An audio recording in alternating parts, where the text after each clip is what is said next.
we're in the midst of COVID, and if you're doing outbound, you've been impacted by it. Certainly, nobody is out there without an awareness of a change. Most of us are finding that it's putting a damper on some opens and replies. We'll look at some data shortly. But what Jeremy and I have been talking about quite a lot lately is there are teams right now that are being proactive even in the dire economic times. And they're actually finding some meaningful wins even today, right now, no matter what industry they're going after, even if your clients are currently shut for business. And that's really what we want to have a conversation about and bring some data in to back it up. Yeah, when did we start this conversation? I think 2 weeks ago, I think was the probably the biggest crisis time where everyone suddenly realized, holy hell, everything's going to shut down now. And so, everyone just freaking out. I got lots of support questions about, hey, even in my personal inbox, people who know me, they just reach out directly to me and say, hey, we're not quite sure what to do here. Should we pause a campaign? Should we not pause? And I say, hey, I don't know. And so I wonder, like, why do I not know? And then I just jumped into quick mail, started doing some analysis and so on. And I shared it actually on a Facebook group. And that had some echo, people were interested. And I decided to look a bit closer, do more drilling. And then we got some data that we want to share. I think it's very interesting. And I think you guys should definitely enjoy that. I think one of the things that Jack and I were talking about when we discussed about putting this webinar, well, first of all, this was supposed to be our launch course, totally random. Maybe you want to talk a little bit about that, Jack, because that's obviously not what we're doing today. Yeah, so Jeremy and I have been doing the podcast since 2017. And for about, I don't know, I think a proper 2 years, we've been course creating and keeping it very secret from the world because, we've got... It wasn't done. Yeah, because it wasn't done. And, fortunately, we were able to meet up in person in QuickMail HQ and record everything we know about successful outbound. And we put it into a course. We loaded up onto Teachable. And this was the planned launch date. But when COVID happened, we decided that the world probably needed to hear more about what to do today as opposed to this little course that we're putting out there. So in order to, give as much as we possibly can, we're talking all about COVID. We're going to have a Q&A afterwards, taking, your questions. You can ask us basically anything within your outbound campaigns. And then at the end, we're just going to give you one of our favorite mindset hacks straight from the course for you to check out. Hopefully it helps you maybe approach outbound with some more sanity and let's say reliability, consistency right now. So hopefully that's a value to you guys. Yeah, and one thing we could also do is I'd be curious to get your take on this mindset during this time as well. Maybe later cool. We touch base on that one. Yeah, and so so a couple of weeks ago, then we were podcasting like every Tuesday and Wednesday and Thursday, and so this this topic came up, and I said, hey, you know what, Jack, actually that's interesting, and then we started talking about it, and I said, like, hold on a second. I think there's a bit more than a cast here that we can do. And so we decided to, to basically just sort of like shift and rebrand or sort of webinar to actually be something about COVID. And the thing that I'd like you to go away with is just not, listening to two bunch of people who talk and just like with fluff, we wanted you to take away some of the real facts here, as well as some of the options that you have. So for your record, you can sort of like look at some defensive action, like, hey, we're going to cut costs, we're going to, let people go and do X, Y, Z. Or you got the offensive side, which is like, that creates a great opportunity. Let's take advantage on this and this part. And I'm way more on the opportunity side. First of all, because I'm lucky enough to not have been personally affected by the virus or anyone I know. which, obviously must be a very difficult time and terrible time. Sure enough, I'm locked down here in Switzerland, but, I'm lucky enough that I don't have any casualty to report. So that helps me to focus on like, okay, there is probably one thing in a lifetime that will happen here. Maybe not. Maybe we'll have a few more pandemics coming up before I die. Hopefully, that means I will live longer. But, there may be things that we can do right now that are time sensitive that we won't be able to do in a week or 2 weeks time. And I think that's what I want you also to get away with, is some of the things that people are doing right now that I know of because I looked at it, and maybe say like, how can I apply that in my business? Maybe your business is getting crushed. Maybe your business is going well, or maybe not impacted very much. So one is not impacted that much. It is to some extent as sort of derivative. So, some of the agency have some of their clients that are like, we're not quite sure. They're pausing their engagement for 1, 2, 3 weeks. And so therefore that's how we get affected. But otherwise it's still okay on our end, at least. What about you, Jack? Yeah, so I'm coming from a bit more of a conservative angle here, just because a couple of the clients that we work very closely with have taken a big hit, and having a phone call with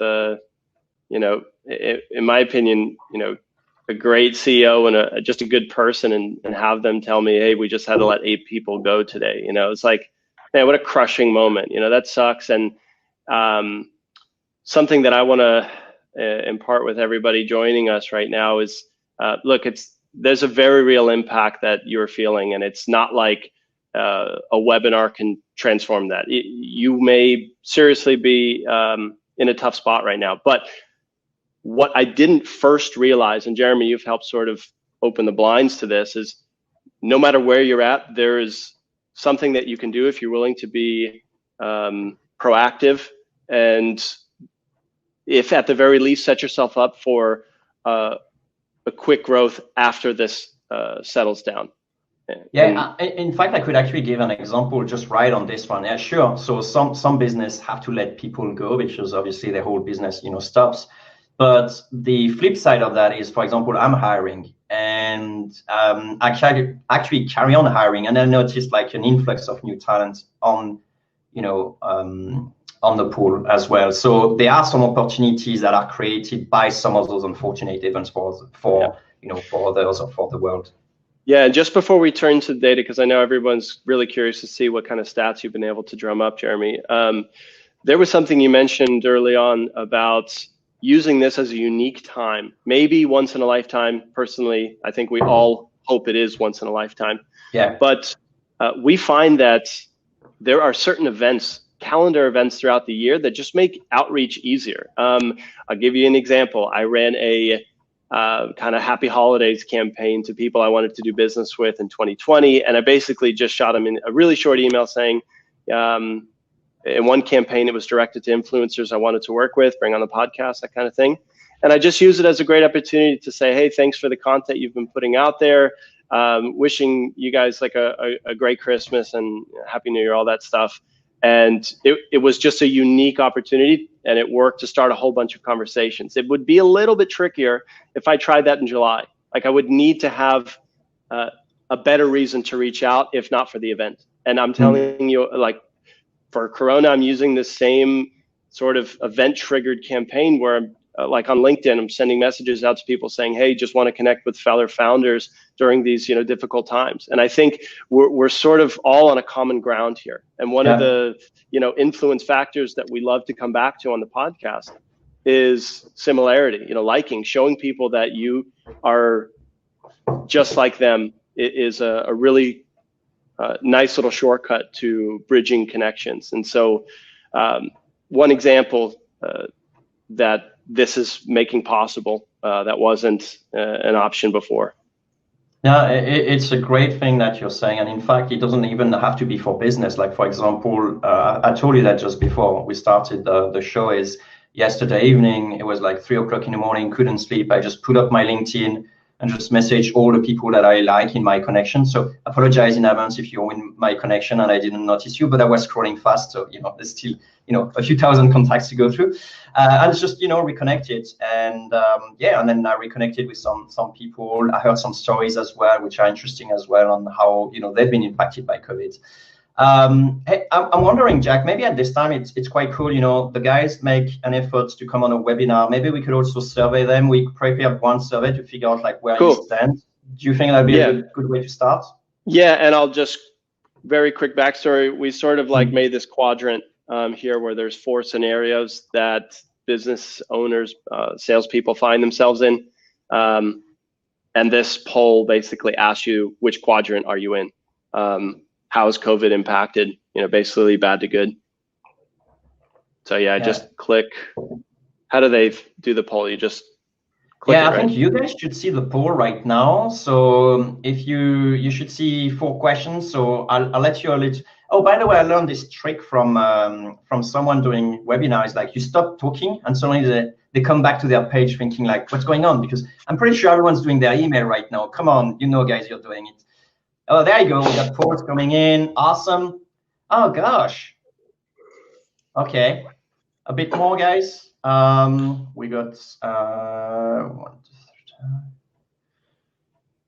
Nobody's in an improved no, look at that category yet.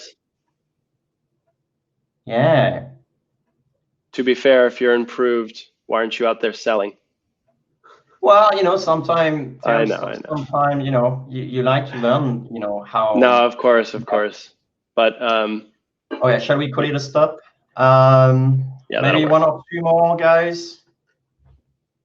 Yeah, if you haven't put in your poll, just go ahead. It takes 1 click.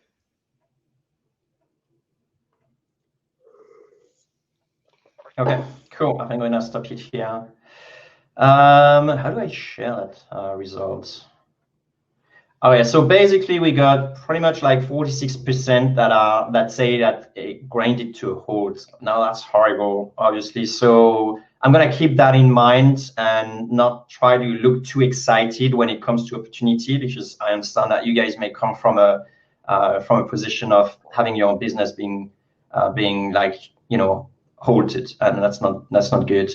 Down slightly, so I'm part of that. Like I mentioned, we got 38%. And then no impact, 15%, and then we got 0 improved. Now that's interesting, and I'll share with you some of the business that I know improved, looking at QuickMail itself, and also talking with the people who were the owner of those campaigns. Anything else you want to say on this?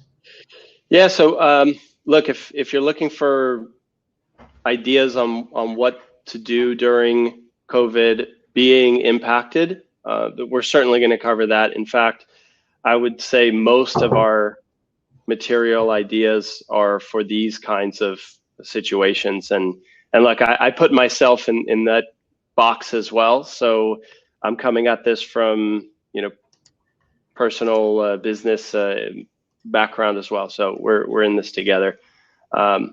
Okay, cool. Shall we look at some data? Yeah, let's do that. I think we've been chatting enough, and people really value that we are no fluff most of the time. But this is a water cooler, so sorry about that in advance. Yeah, so let me share my screen here. Can you guys just type quickly if you see it? Just say yes if you can see my presentation here. Okay, we got a few yays. Marcus is telling us, come on, 17 minutes of fluff. Yeah, you're so right. I'm sorry. But this is why we got actually an editor. She's great. She's called Nevena. And what she does is like she cuts all the fluff for us. Anyway, we should give her more credits. Okay, cool. So, let's go down to stats here. So I went to QuickMail, look at the stats, and put it up week by week. Now, this is a result that you're going to see here. The dark line is presenting the open rate. Thanks, Greg, appreciate. And the light line is presenting the reply rate. We're going to look at the reply rate more in details. You got to see it. It's next slide. But I want to talk about the open rate right now, because the open rate is giving you one side of the story. It doesn't give you everything, but I think both combined can draw some conclusion as to what's going on here, really. So there are a few tricks as well. Like before, you can see the massive dip here happens in Christmas. It's Christmas and New Year. Sorry, guys. So Christmas and New Year is having like a massive dip on the open rate, which kind of makes sense because most people are just, you know, not looking their phone. Yeah, would you say so, Jack? Is there anything I'm missing? For the most part, yeah. I also think like Q4 ended and you're seeing this dip right there because a lot of objectives have been checked off. A lot of people are out of office. Yeah, it's a natural sort of thing every late December. Okay. I'm going to ask you to ignore the first few points before December because basically we have a much shorter number of people. This is only for the new version of QuickMail. I didn't put the stats for the old one because we migrated everyone over. And so I wouldn't have any point of comparison. But here, just before Christmas, we didn't migrate a lot of people. And therefore, we had just a few fortunate agencies who could use the new version. And, you know, they were pros. So they knew how to actually get a lot of engagement, a lot of open and so on. So I'm going to ask you to ignore things. But from December on, this is pretty accurate picture. So you get like a massive dip, end of year, massive dip, recover, you know, January coming up, people got new resolution, they're ready, they're pumped up, which is interesting because, and that's something I realized year after year, it's actually not January that it starts, it's toward the end of January. So mid-month January is really when things starts to pick up, and beginning of February is probably one of the best time ever.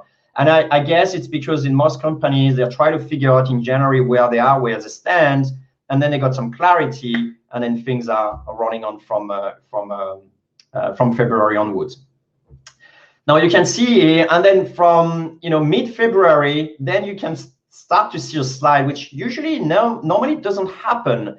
And you can see the slide is pretty deep here, and with the worst week being the second week of March. Okay, so about 2 weeks ago. That's 2 weeks ago, and that was when the world was getting crazy about like everything shutting down, you know, kids not being able to go to schools, business shutting down, and so on. And so people didn't know, lots of uncertainty. That's what I meant. Okay, so let me just clarify something, question that I have. Are we basically looking at like across the board, second week of March, open rates fell by about half from what they normally are? Pretty much. Say? Yeah, that's fair to say. Yeah. Okay, so you're listening to the webinar and you're wondering, did COVID impact my opens? Yes. Yes, definitely. For sure it did. There's probably something that we haven't discussed yet, and that is stats from this week, maybe, or what's happened the last couple of days. Last couple of days, I don't know. I didn't check. I only checked until, you know, the Sunday last week. And you're right. Maybe I should have, because it's obviously a situation that evolves day by day, and you can see it. But I'm kind of like getting the gist of what's happening here right now. Basically, 2 weeks ago, we really achieved like a low. And I think personally, by that time, it seems like we got now, this last week, we're actually pretty good in terms of open rates.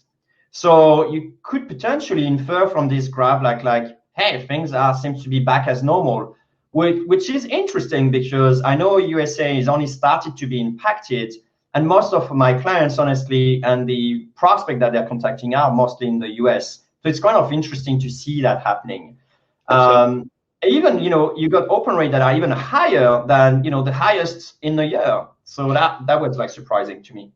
I have another theory on why we saw such a drop in opens. Do you guys remember a couple weeks ago just having your inboxes flooded with COVID email marketing announcements from companies? Hey, you know, here's a promotion, or hey, here's what we're doing to stay safe, or here's what we recommend you do.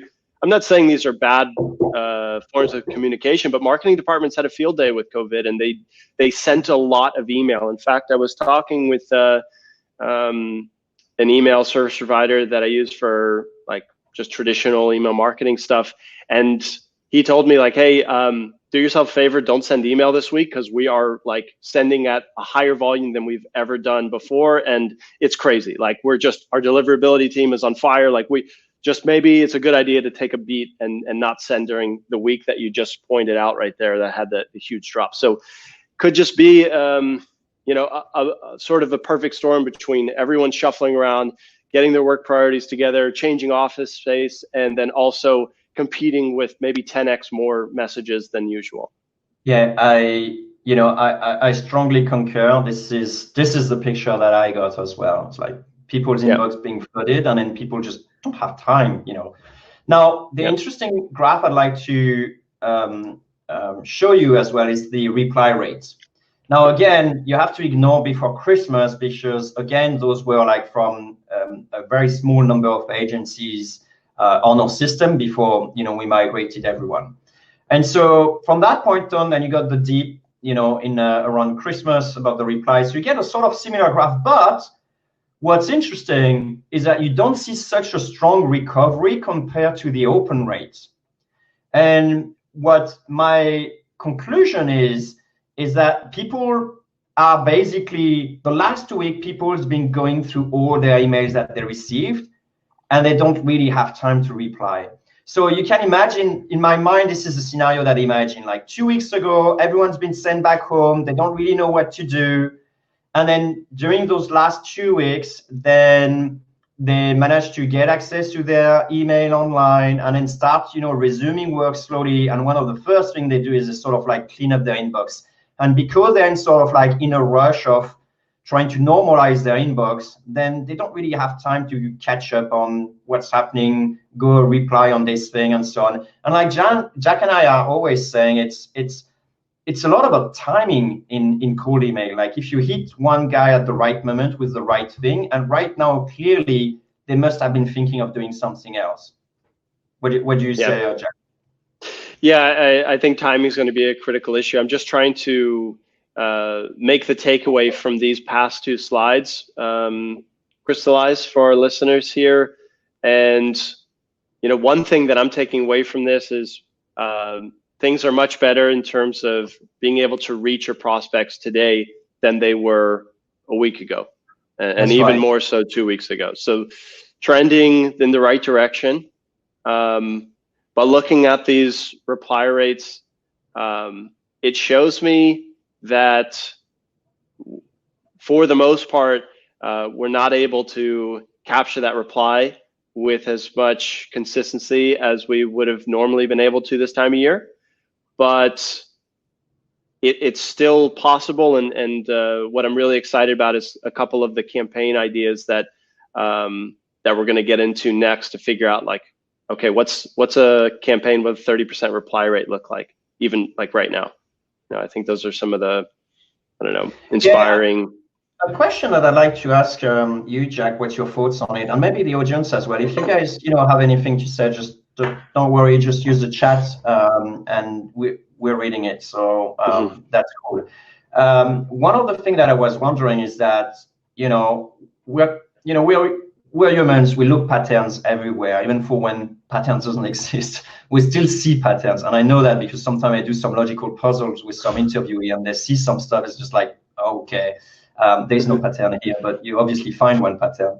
Anyway, the point is that, is that still, it seems to be back on the rise. It's still very much not there where it should be.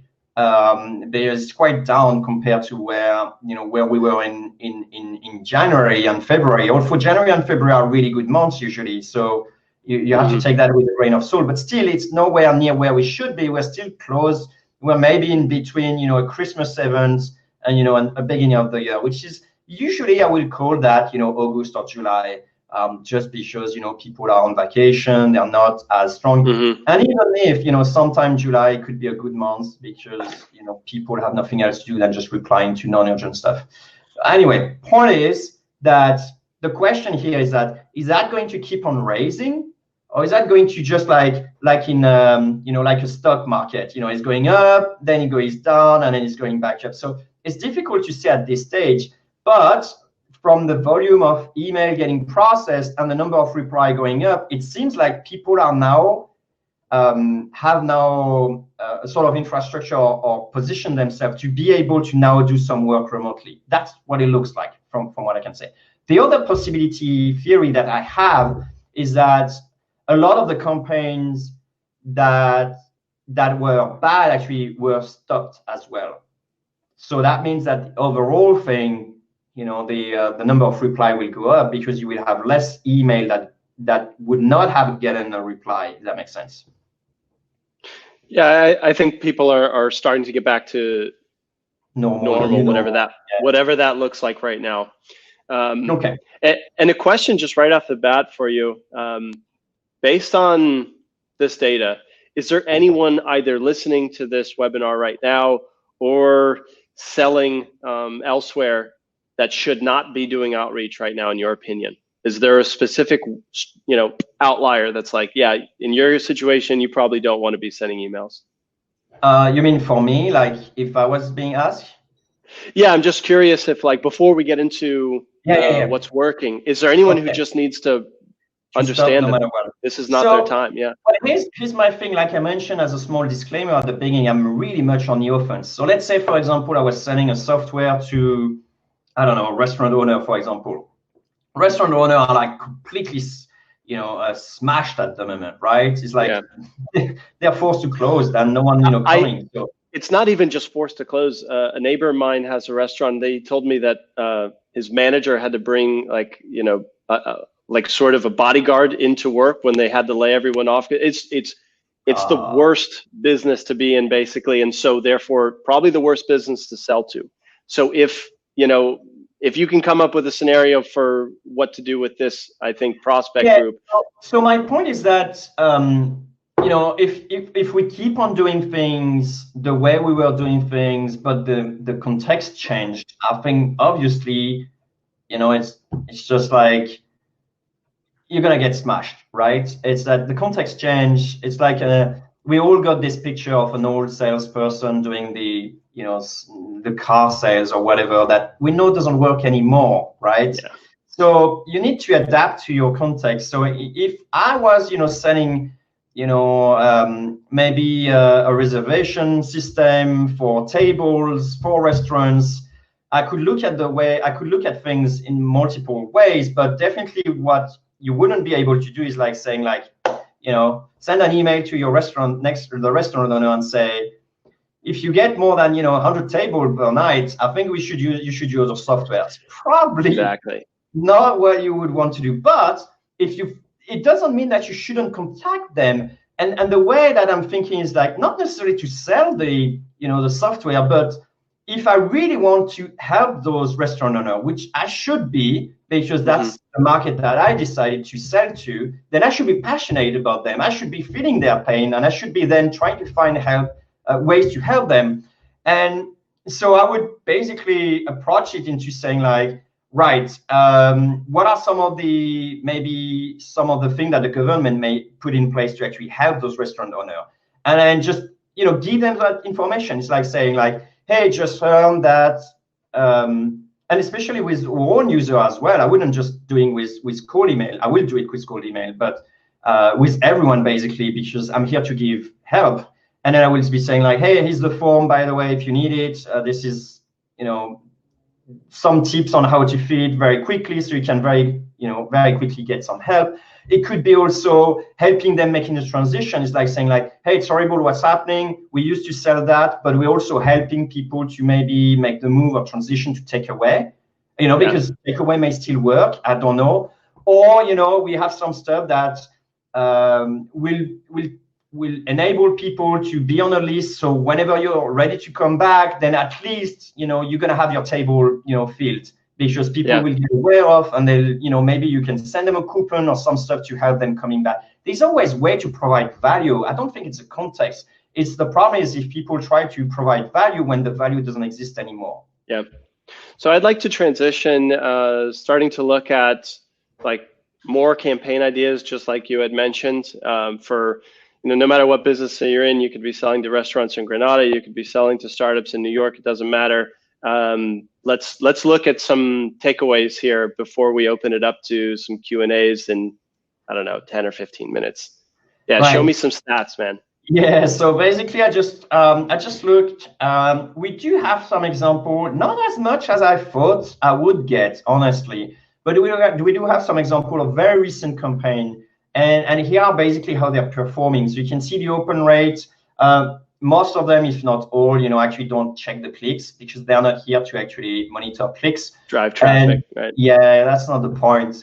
And then they have like a quite high response rate. One of the industry I've been surprised. I've been surprised by the fact that they could either go super well or super bad. It's a recruitment industry. The recruitment industry, either they're having like placing temp people, that's becoming very tough for them right now, or maybe they're placing remote people, and nothing that's going super well right now. And in fact, I was talking with one executive search person yesterday, and he said his business is booming, but the reason why it's booming is because as soon as the coronavirus came in, and he heard that from his clients, like they say it's the next, 9/11, in terms of the economy for them. And he said, aha. And so he actually spent like an hour rechanging his entire website to position himself to executive research for remote, employee. Look at that. And so he pivoted very strongly, very quickly. And after 2 weeks of doing that, then now he's getting like a lot of traction because of that. So there are ways, but it's not always easy, of course. So Mark, one of the comments that you just made there is taking a look at vertical markets that are doing well and maybe serving them. This is a great example of a slight rebranding effort so that you're tailoring your service to a market that's thriving, or at least still surviving right now. And I think it's good to keep in mind that sometimes all that takes is swapping out the headline on your site and changing out the message for your campaign on how exactly it is that you help, and a slightly different segment. But us cold emailers, we're good at picking a segment, tailoring a campaign for them, and executing. So it should be second nature if you've done outbound before. Just to imagine if you have some overlap with a segment that's still doing business, purchasing, not crushed by the economy. By all means, that's cold email 101. Find people who need what you have to offer and have a budget to pay for it. Okay, so what can you tell us about? Let's pick one of these campaigns. I think one of them almost has a 50% reply rate after 130 people. I mean, are these all recruitment? Is there anything that's in another vertical?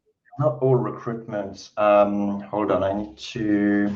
Yeah, and while Jeremy's letting that load up, I'll share a quick story on a branding expert. A big shout out to Dragos, who came on our podcast previously and who gave us permission to talk about how he's been using this situation to help others. And look, that's the key, is helping those that you want to serve, as opposed to trying to sell them right away. I think people who are looking to close quickly during Corona are failing.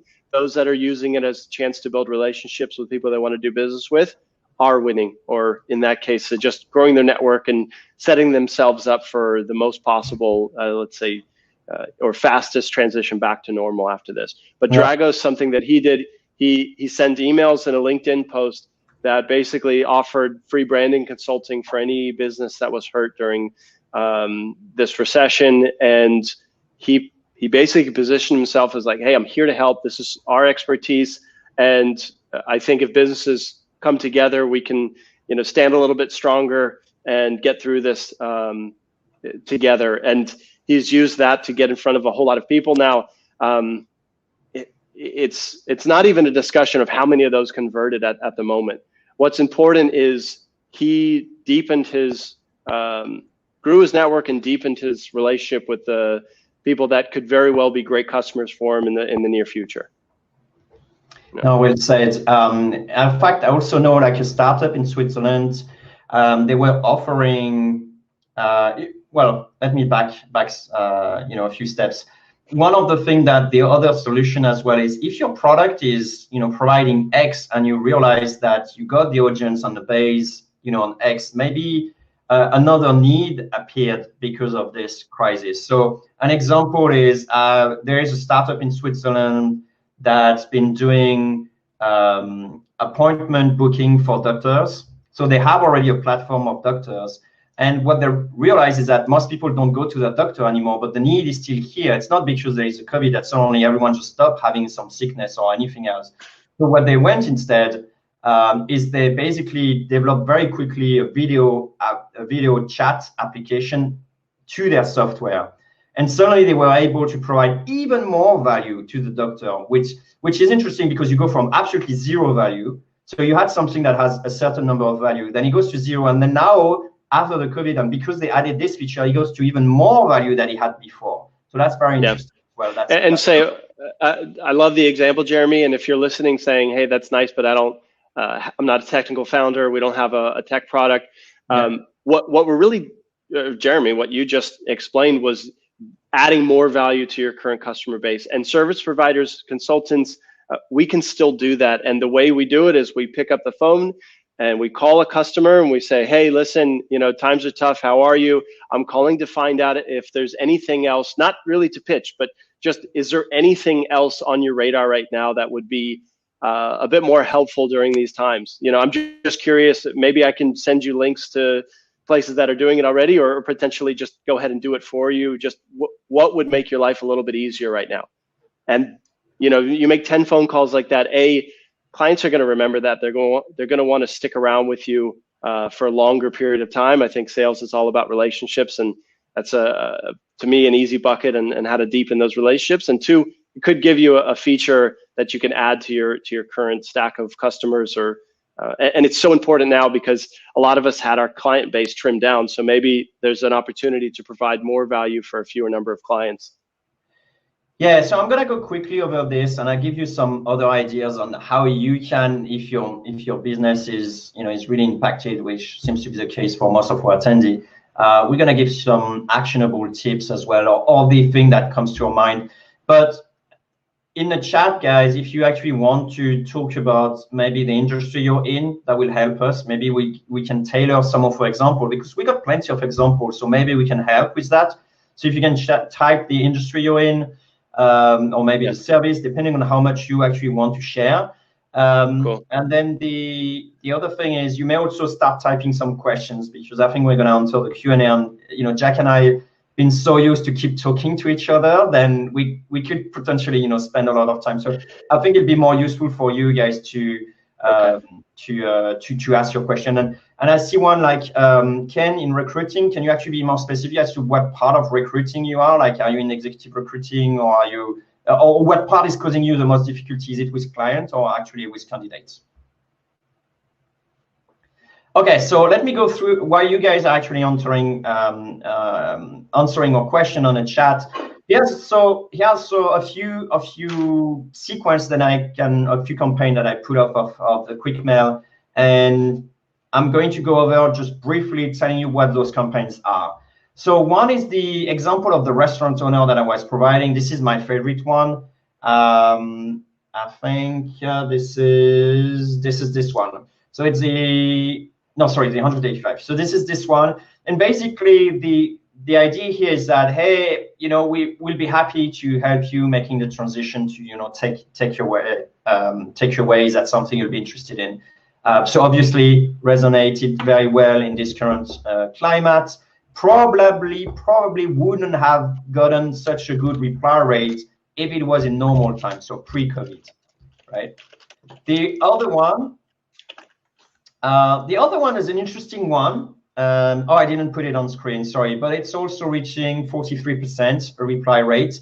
And basically the other one is it's an interesting one. It's a strategy or tactic that you guys can use. We're only tactics actually here at the moment, but one of the tactics that you can use is basically assuming in 6 months time when the things come back to normal, and then paint a picture of the future picture, right? So looking at your business in the future, what are your plans on blah, blah, blah? How do you see the situation unfolding or impacting you in the long term? And basically trying to engage in a conversation based on the future rather than what's happening right now.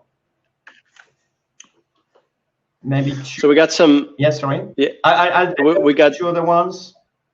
Okay, cool. The other one I really like as well is basically recontacting your existing, your past clients, and just asking them like if they're okay, if everything's going well with them. Because heroes are never created in peaceful time. They're always created in crisis.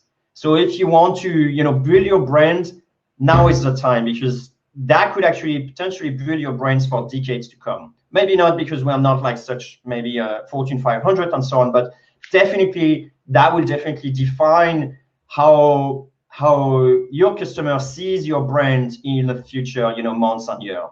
So if you come with a mindset that, hey, this is really a bad storm, a bad weather, yes, I'm really badly hit, but I still want to reach out, I still want to add value, I still want to know how you're doing and get in touch.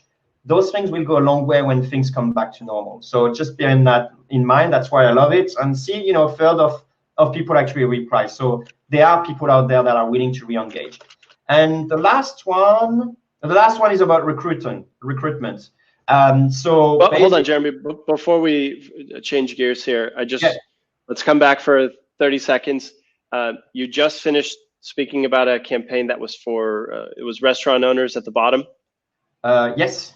Okay, so what's reassuring to myself when I look at this stat is we pick the worst industry to sell to in my eyes, and we can see that it's still possible to get a really healthy reply rate for the worst of sections to go after.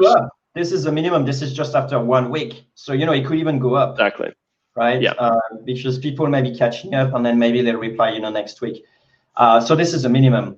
And then the last one I mentioned, so it's about recruitment. This is this one, and again, this is basically saying like, this is an interesting tactic. The people that have been reached out to were first connection on LinkedIn, and it basically is the recruiter is going through his first connection in LinkedIn and saying something along the lines that, hey, I promise you I'll come back to you when I got an opportunity. Well, here's one I just opened. And it's about, remote work, obviously.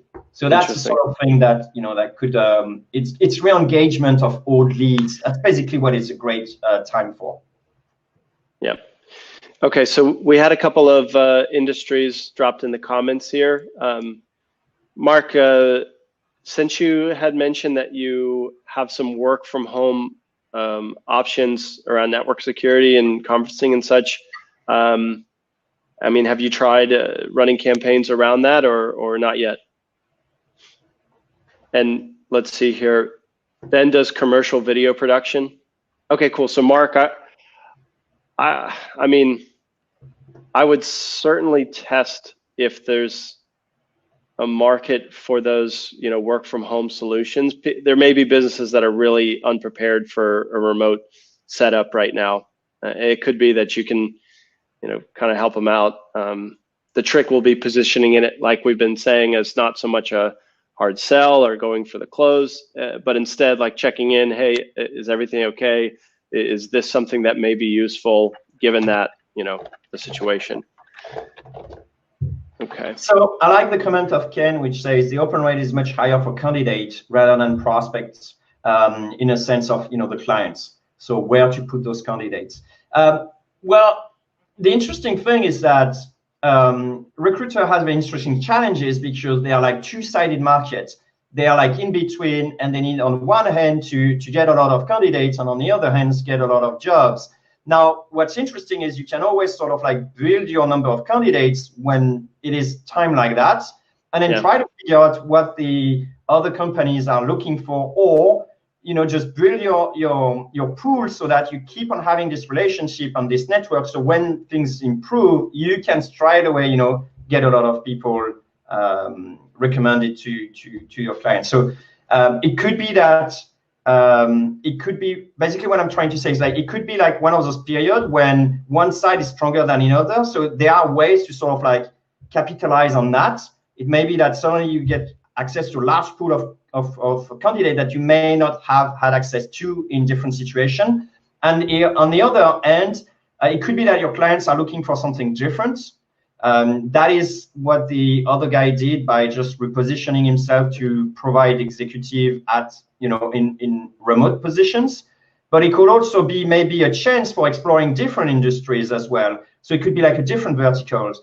If you're, I don't know, I'm going to take a wrong example, but if you are providing, restaurant owners with CFO, for example, it's a terrible example. but basically an industry that goes very bad, try to see another industry that is, you know, just very sideways, that will certainly benefit from a huge influx of people. Because if they are developers, for example, then there is chances that some of them will actually be able to do cross. Oh, one more thing that I want to say is that I'm sad to see that no one here has their business improved, but there are businesses that are absolutely massively booming, and therefore they will be hiring. I know, for example, from I can't give my sources, but basically Time Doctor, which is a tool that promotes, you know, that helps tracking what remote employees are doing, is actually currently like massively booming right now. I think they're doing like 50 million a year, and they are now on track to do 5 times more this year, just because of the coronavirus. So those people will need to hire. So you may not be able to hire to your traditional clients, but you may have, you know, side industries or industries that are just nearby that will benefit tremendously from that. So it's a matter about doing a little bit of research, figuring out which one is actually hiring right now, and then going after them. That helps. I want to introduce maybe a new topic for a moment here about should you cut your prices right now or not. And my opinion on this is do not cut your prices, but if you want to, go ahead and create those spin-offs, smaller features or maybe smaller services that you may be able to offer at a lower price, so that you can tailor some of these campaigns to businesses that are looking for more affordable options. But I would not take your core service and lower the price, because people may hesitate to pay for a full price when things are back to normal. You agree, Jeremy? Yeah, I was in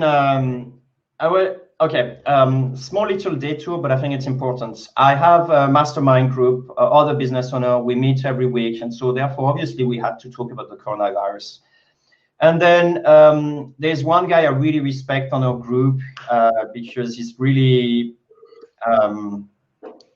he's very balanced, you know. So he's not like me, like totally on offense, or some other people like totally on defense. But he's very balanced, and that's why I really respect him. And you know, he was talking about this, and then suddenly, you know, I had a bolt of lightning. But he was talking about the pricing, where everyone else is trying to cut their price so they can maintain their client. He said, how can we offset? And instead of cutting the price, how can we get even more value than they're currently getting? So it'd be like a no-brainer, and the actual price that they have is not really an issue here. And I think it's a healthy way of looking at it, rather than actually cutting the price to make it easier on them. It's more about like, what can we actually add so they got to receive so much value than the actual price they're paying right now is peanuts. And so he was doing, he was thinking about, you know, doing something about like helping people to go remote in his specifically niche and industry, and helping them do that.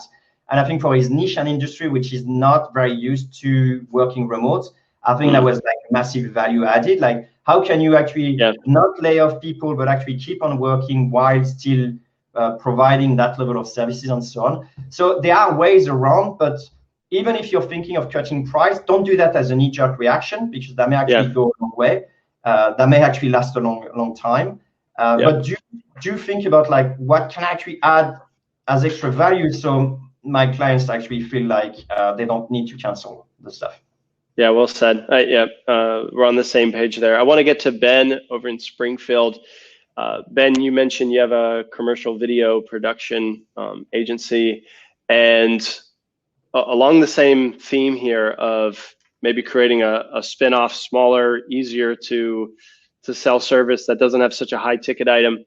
Instead of offering, I don't know, a 5-digit kind of video production package, perhaps you could offer, let's say, like video editing as a service for maybe a marketing department who just, you know, has tons of extra footage in their database, and they know they need it for social, and maybe this is just a good opportunity to put together like a smaller package for companies that you may want to upsell later on to the full, you know, hey, let us create your video for you.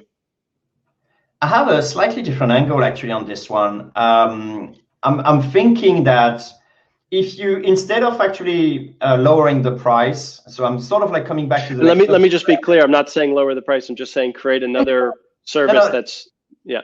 Totally fine, Jack. I'm actually bouncing back on the previous topic. Okay, because cool. I think both topics actually could be linked with this idea. So the first one is, as we discussed previously, instead of actually just lowering the price on the existing clients, what you could do is you could say like, especially for the video production, you could say, hey, right now, honestly, a few of my clients paused their contracts. So I got extra capacity, or I got, extra time. So what I'll do is only for the next 3 months to come, if you book me for 6 months ahead, or for a retainer of 6 months minimum, I do you a 40% discount or whatever. That way you attract new clients. You don't necessarily lose the one that you are on pause, and at the same time, you're still filling your time with some valid work. So you have to make the math, of course. Is that interesting for you? Can you actually afford 40% or whatever? But that may actually be something to look at, which is how can I actually get new people on board, and then use the sort of like COVID as a sort of excuse as to why the price is lower, so they can't keep on getting this price. The second thing that I'm thinking is that you could potentially also, and that may actually be a bit too late, and I think that's more the defense. That's probably why it's not my favorite tactic here. But it will be actually locking people into yearly. So if you have a product, I'm not sure if you have a retainer for your video production, but you'd say like, hey, we've been working for quite some time together. I see you're paying me, monthly retainer and so on. Why don't we move to, yearly? And then I do you like a bigger discount, or you find other thing, like maybe I throw that and that as well in a package. So, and then in fact, that's what I had today, actually 2 days ago. I have a service that turns some of our podcasts with Jack into blog posts, and I kind of like them. I just discovered them recently. I get one article, I tried it, I like it. I say, okay, I'll do it. Second one, I like it, and so on. And then they contacted me and they say, you know what, Jeremy, because of the COVID and stuff, we don't have as much work, whatever. Why don't I do you like 5 articles for the price of 4? And I was like, yeah, I'm down for it, because I'm not really affected. But at the same time, you may have a way to sort of fidelize your audience on a longer term, where they're thinking like, you know what, yeah, things are going to go back to normal. I think it's a great deal. Why not take advantage of it? And everyone's happy. That's kind of my thinking here. Does that help? That's cool. Ben?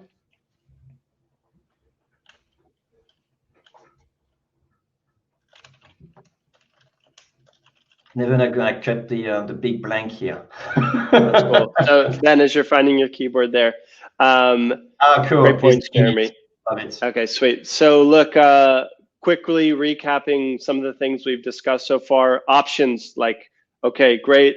What can we do now about this situation that we find ourselves in? I'll just sort of rattle them off. Look to other verticals that may have not been impacted as drastically. Recruiters, specific example, if candidates happen to be a hot list right now, go ahead and build up that side of your marketplace so that, when it's time to place them, you've got a whole bunch of good candidates ready to go. You could offer a different service, maybe that's easier to get in the foot in the door, or Jeremy, like you said, use a rare, unique opportunity promotion to get existing customers to double down and lock in longer term work projects with you. Let's see, you can, look, worst case scenario, you can treat this as an opportunity to do your relationship building and connect with people that you hadn't previously been in touch with before. Use it as an event that puts everyone on the common ground. There had been a comment earlier that was like, hey, Jack, I don't know if I would just reach out to people and tell them that you want to connect during these difficult times. My suggestion there would be just, that's a LinkedIn approach. That is literally, you're building your network, bringing in, fellow people with your similar background to help weather the storm, so to speak. Not selling them. It's just to build a network, and from there, the relationship grows. And last, you can offer help to your tribe, especially if they've been drastically impacted. Take a sort of a lesson from Dragos, and he offered basically a free branding consulting call to help get things tightened up so that you suffer less during the downturn. And there's just so many opportunities out there that you wouldn't probably, I know I didn't think about it right off the bat. And the knee jerk is, yeah, go ahead, Jeremy. I'll throw last one here, which is the complementary of SendFox from Noah Kagan, which is basically a lot of people are looking to make money at that time. So you could actually use it as an opportunity to build maybe an affiliate network. So, reaching out to some of our users, if you have a product, or some of your clients, if you have, and say, hey, totally understand, even your client that, are telling you like, we have to take, we have to pause your contract or whatever. You can always come back to them and say, hey, totally understand and so on. Would you be comfortable making me some referral, for example, or opening some doors for me? And I'll give you like a 10% cut. So not only, you can pause the contract with us, you can also make a little bit of money, and then maybe make someone else happy because you're obviously happy with, the service you're receiving. So that is sort of also approach. Maybe I will throw on a cherry on a cake as a sort of like last tactic. Yeah, and along that same line, and I hope this doesn't happen to you because it's painful, but when a long-term client calls and says, hey, we need to stop things because it's just not feasible right now, be graceful about it. And I think the way you handle that interaction will set the tone for, when things get better, and they will, it's just a matter of lengthening our sight a little bit. You want them to think of you with warm regards, with someone who you can have an understanding with, so that it's quite easy to pick things back up. Well said. Okay. So we're at the hour. How the heck was the webinar, guys? Maybe just type in thumbs up. I don't know, pretend we're your Uber driver. How many stars did we just get? Love it. Yeah, give us a couple stars here so we can see how Jeremy and I did. And any last questions? We want to be helpful. Just for Ken, I think I'm gonna kick him. Where's the options to kick someone from the webinar? Cool. All right, Ben gave us a strong arm emoji. I'll take it. Okay, cool. So what's next, Jeremy? Hey, and guys. Maybe, obviously, guys, we're still open. It's still part of our podcast brand here. So if you have a question, just send podcast@quickmail.io. I can't promise we are going to answer to you because obviously our inbox is also, in fact, I'm just looking at my inbox. I got 40 emails to go through in just that last hour. So, but anyway, you have a few questions. I think we're going to stop the webinar here. But if anyone wants to know about the course, we still going to say it. Like, is that okay, Jack? Or do you think it's a good time for things? Yeah, I would just tell folks we're going to talk course. So if you don't feel like listening to Jeremy and I do some pitching, you know where the door is, right? That said, though, if you stick around, we'll give you the good, the bad, the ugly of the course and what you may be able to take from it. So a couple things that were surprising when we finished the damn thing finally was there was a lot of material. I think we have like 8 modules that covers, I don't know, how would you label it? The essentials, Jeremy, or like more than enough? What do you call it? That's a good one. At some point we did a cast from zero to hero kind of thing. And I think it's basically this idea or this mentality that, you got to cover every topic, every subject, from the mindset of how to approach cold email to until, the automation and the scaling. And I think we got, we're covering a lot, in the course. Wouldn't you say so? Yeah. And what, sometimes, I've been kicking myself because people ask us like, hey, cool, dig the podcast. It's great. But like, you guys have like a place I can go to just fast track all this learning so I don't have to listen to 150 episodes that are half an hour long each. And up until now, we didn't have a good answer for that person. You could basically tune into every podcast and then pay, quite a bit for consulting if you wanted. But there was no real resource besides sketchy blog posts on the internet to help fast track stuff. And I'm really proud of being able to crystallize the goods for people who want to succeed in cold email. It's even worse because I think I mean, Jack can definitely confirm that, but I've been dragging my feet because the content was already done since October or August last year, something like that, or July. No, it's August when you came, right? Yeah. Okay. September, August, yeah. Yeah, so the content was already there, but I've been dragging my feet because I'm a very strong believer of one focus, and my focus always have been on quick mail. But, Jack finally kicked my butt a little bit in the recent weeks, and he said, come on, we got stuff. And it's very painful because sometimes I also get those questions like, hey, do you have a course or do you have anything, and so on. And we did have the Udemy one on the deliverability, but we knew that it was like one tiny fraction of what people really needed, and so that was very difficult. So guilty of that. Definitely, we should have had the course earlier. It's true. Yeah, that's our shame for the listeners of the show. But here's sort of the thing I want everyone to know about it is Jeremy and I we podcast. For a number of reasons, but probably the primary one is just because we enjoy the hell out of it, and we are outbound nerds to the core. And we each have our own business going on, and we've made it very clear between him and I and our listeners that we're not interested in keeping a purchase if the person's not really improving their outbound efforts with what we're teaching. So we make it kind of, I don't know. We're taking the burden, so to speak, and we want just more people to send better emails and get better results with it. Look how good of a human we are. But no, I think that's really what's going on. And so I encourage everyone to try it out. And if it doesn't, rock your world, or if you think there's anything lacking, or it doesn't actually increase your reply rate, just email us, and it's as simple as that. You get your money back, and we'll drill you for feedback for sure. But that's it. Here's the thing. So here's a few things that goes through my mind. The first one is we want to sell the course around $500. That's right, Jack? I thought it was more, but yeah, it could be 500. I think that's what we. I know because we kind of battle back and forth, but it's like we're torn between a lot of value that is providing and the sort of like value we want to bring. Or was it the first module? I'm not sure anymore, actually.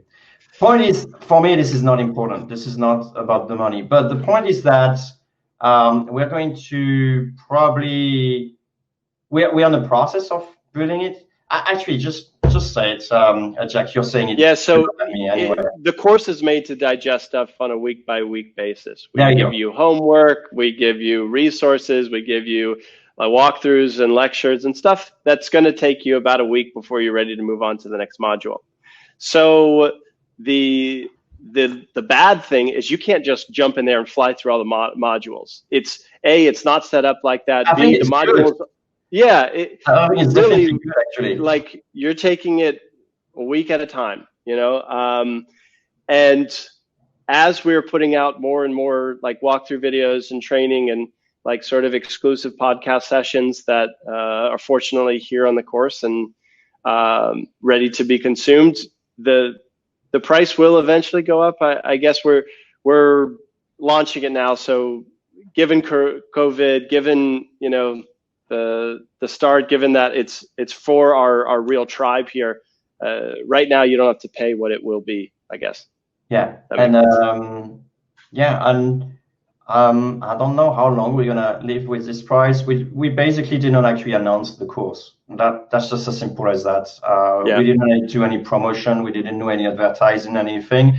So right now we're in the process of building it, and I'm not sure if this is Jack who pushed it or this is me that pushed it, or if we had both the idea at the same time but we kind of figured out like, hey, why don't we just open it to the people that are listening to us on a podcast and sort of like our own personal tribe, so Jack's tribe and my tribe, and just say like, just open it like with a massive kind of discount. And I think that's what we have at the moment. So like Jack mentioned, we don't have all the modules uploaded yet. We did film them all. We need to cut them It's just as simple as just cutting them and then going through this.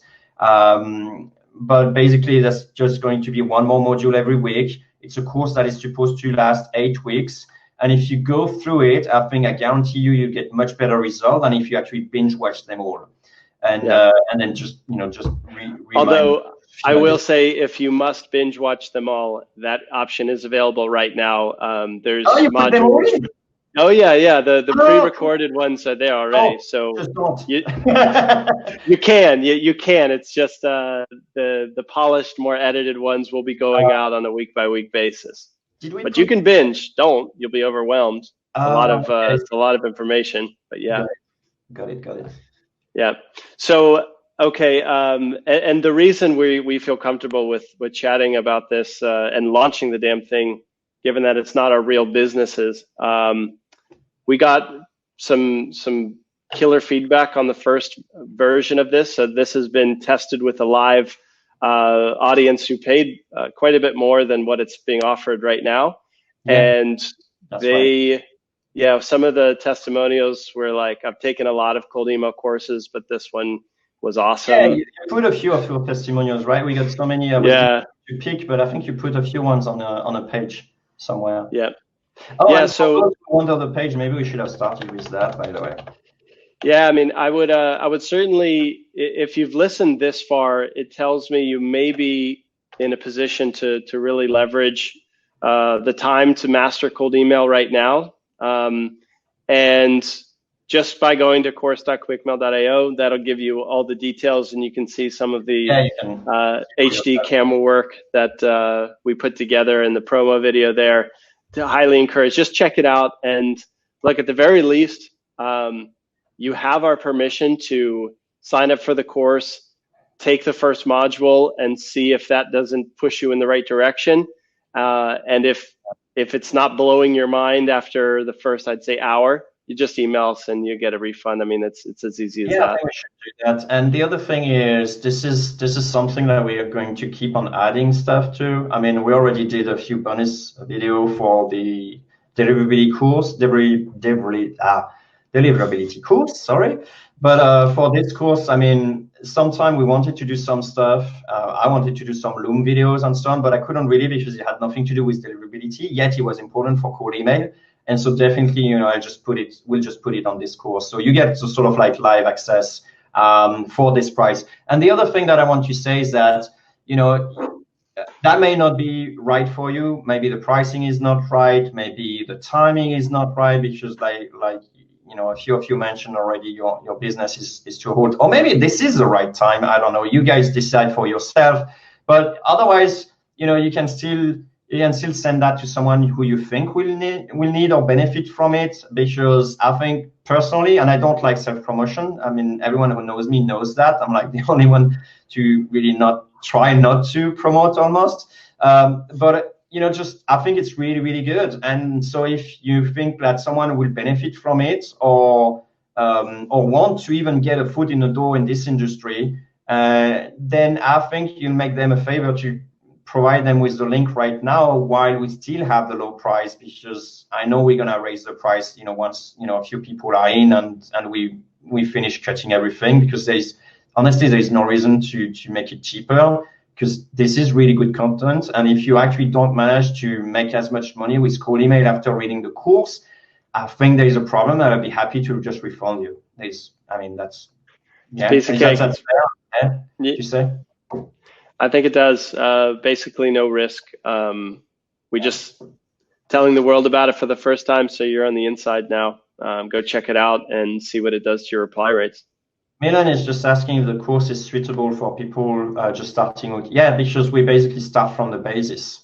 So some people may just, go very fast on some of the things that we're saying, but for people starting, I think this is just spot on. Will be taking you from absolutely zero to absolutely, knowing pretty much everything that we know. Yeah, I mean, we did design the course so that somebody masters cold email in every sense of the word by the time they finish with the course. But Milan, to answer your question probably completely, why don't you be the judge? Dive in. And if it's too advanced for you, you know what to do. It's a piece of cake. And we basically set it up so it's clear instruction from start to finish. We just want to help you get better reply rates. That's right. Cool. All right. All right. Shall we sign off? Yeah, we should sign off. Thanks everyone for being on the show today, and we'll do it as a special episode most likely, maybe in between the usual Wednesday release, which is I think tomorrow. We got another interesting episode coming up. That's right, a fun guest interview to be released. All right, Jeremy. Good luck with your super business, fun. Everyone. I'd like to do like a closing word that's saying that very often when we look, it's like a marathon. When actually it's not like a marathon. What am I saying?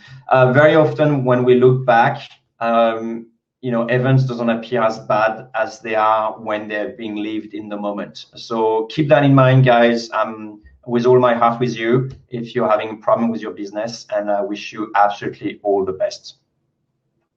Yeah, and if you have any specific questions, reach out, podcast@quickmail.io.